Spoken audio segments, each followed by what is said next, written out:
नमस्कार, आप देख रहे हैं बदलता बिहार न्यूज़ और मैं हूं नवनीत और जदयू के राजनीतिक सलाहकार और बनियापुर विधानसभा के पूर्व प्रत्याशी वीरेंद्र ओझा जी से उनको आरजेडी की तरफ से भी ताली और थाली का आयोजन किया गया।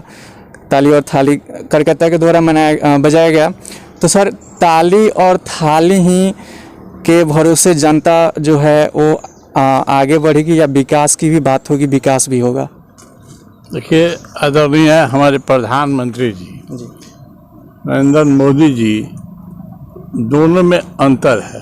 वो ताली बजवाए और दीप जलवाए जी, तो उनका रहस्य दूसरा था। आज जो लोग विपक्ष के लोग हैं जी, जिनका जनाधार नहीं है, वो थाली बजाते हैं इसलिए कि उनके पास सब कुछ रह नहीं गया है।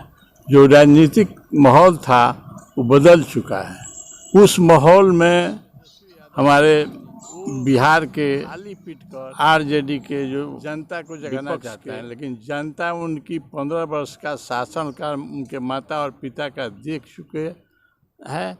और ये जो उस समय अंडर एज में थे तो इतना अकूट संपत्ति इनके पास इनके माता और पिता इनके नाम से कर दिया, जिसके चलते आज लालू जी आज भीतर हैं और सब परिवार केस में आ गया है।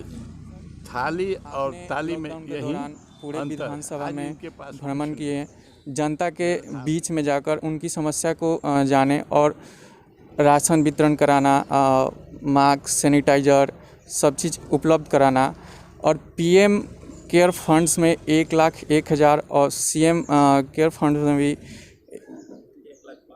1,05,000 आपने सहयोग किया। तो सर, आपके प्रति जनता में क्या विचार है? जनता आपके प्रति क्या सोच रही है? देखिए, मैं अगला पक्ति में हूँ। इस विधानसभा में पार्टी मुझे 2010 में सिंबल दी थी।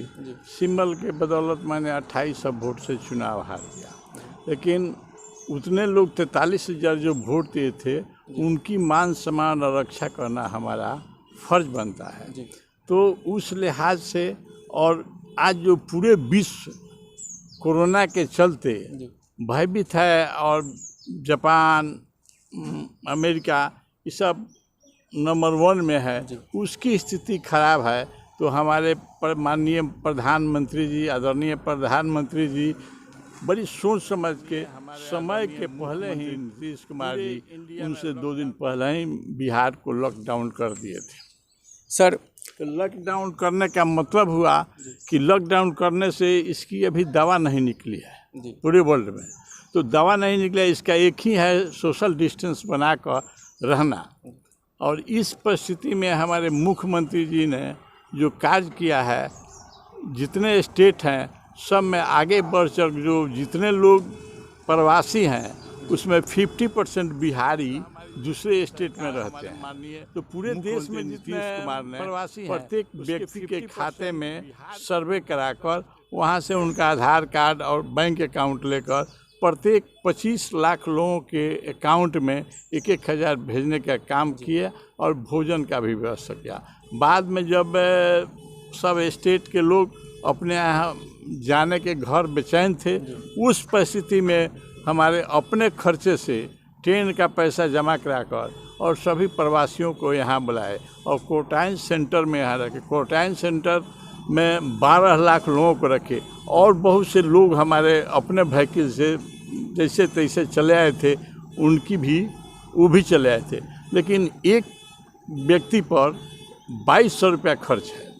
अब जोड़ लीजिए कि उसमें 1100 रुपया जो है सो मग, बाल्टी, लुंगी, गंजी, गमछा, साबुन, सैनिटाइजर, इस सारी चीज़ में हुआ। और 1100 रुपया 1,000 रुपया जाने के समय उनको मैंने दिया गया। तो 2200 रुपया एक आदमी पर खर्च है, 12 लाख लोगों के हैं। अब हमारी मुख्यमंत्री की सोच है, नीतीश कुमार का सोच है कि जो लोग हमारे यहाँ 15 लाख 17 लाख आ गए हैं, तो उनके बारे में वो किस तरह के काम जाकर किस स्टेट में करते थे, उनकी स्किल का करवा रहे हैं, सर्वे करा रहे हैं। और जब सर्वे हो जाएगा तो हमारे यहाँ हमारे माननीय मुख्यमंत्री जी सोच रहे हैं कि हम बिहार में इन लोगों की व्यवस्था करें, कल कारखाना का व्यवस्था करें, जो जिस काम लायक है उसको हम उसी काम में इन्वॉल्व करके हम जो अपने सुरक्षा से प्रदेश जाना चाहेगा वो जाएगा, नहीं तो हम सब किसी का व्यवस्था बिहार में करेंगे। सर, अगर आप बनियापुर विधानसभा का चुनाव लड़ते हैं और सत्ता में अगर आप आते हैं तो बनियापुर विधानसभा के लिए क्या कुछ खास आपने तैयारी किया, क्या कुछ खास आपका एजेंडा होगा? देखिए, हम बनियापुर विधानसभा से चुनाव लड़ते हैं, हमारे जो लोग जुड़े हुए हैं, आज जो बनियापुर में अधूरा काम जो रह गया है थोड़ा बहुत, तो हमारा सब काम तो मानिए तो 80% हमारे मुख्यमंत्री का जो योजना है कोई चीज़ बाकी नहीं है। रोड आप देख रहे हैं, 15 वर्ष के शासन में आपने रोड देखा होगा, उस समय आप छोटे थे, लेकिन उस समय का आपके पूर्वज लोग बताते थे कि रोड कैसा होगा। आज की स्थिति में 15 वर्ष में हमारे मुख्यमंत्री 6 घंटा में बिहार के किसी कोने से आप पटना पहुंच सकते हैं। अब हमारे मुख्यमंत्री का सोच बदला, फिर तो नहीं, उसको 5 घंटे में आप पटना खूब आराम से किसी भी कोने में बिहार के कोने से आप पटना पहुंच रहे हैं। जितना लिंक है ये हमारे अटल बिहारी वाजपेयी का सोच था। वो विदेश गए थे तो सोचे थे गुड फील लोग कह रहे थे, तो गुड फील लोग समझे नहीं, इंडिया के लोग बैड फील में बदल दिए।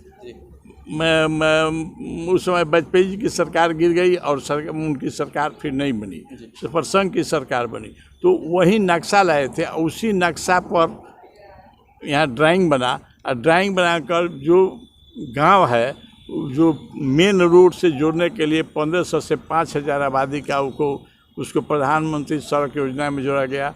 जो 5 किलोमीटर तक है उसको मुख्यमंत्री सड़क मार्ग योजना में गया।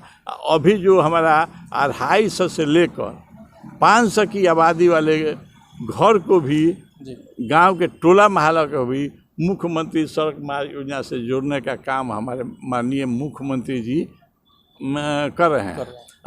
लगभग उसमें 80% 90% हो गया है। अगर 7 निश्चय हमारा है, 7 निश्चय का काम जो जल नल का जो चल रहा है वो 15 जून तक पूरे बिहार में लागू हो जाएगा, इसलिए कि बनकर तैयार हो जाएगा। तनी मनी कहीं कहीं अधूरा है 10%, लेकिन वो भी तैयार हो जाएगा।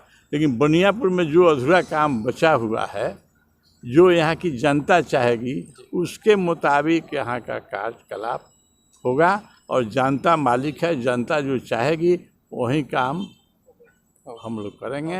हमारे जागरूकता की कमी है। लॉकडाउन तो सर टूट गया, लेकिन कोरोना वायरस का जो खतरा है वो अभी तक टला नहीं है। तो सर, लोगों को आप क्या संदेश देना चाहते हैं कि वो खुद भी सुरक्षित रखें और दूसरों को भी सुरक्षित रखें? जब से लॉकडाउन लगा है तब से लोगों को हम घूम कर यही कर रहे हैं कि भाई इसका कोई इलाज नहीं है, सोशल डिस्टेंस बनाकर अपने घर में ही रहिए। आवश्यकता पड़े तो कोई सामान खरीदने के लिए मार्केट में जाइए, भीड़ भाड़ ज़्यादा मत लगाइए, कहीं भीड़ नहीं होनी चाहिए। अभी के परिस्थिति में लॉकडाउन अभी है, लेकिन थोड़ा सा ढीली दी गई है, उसके मुताबिक लोग अभी सब लोग भी उसको पालन कर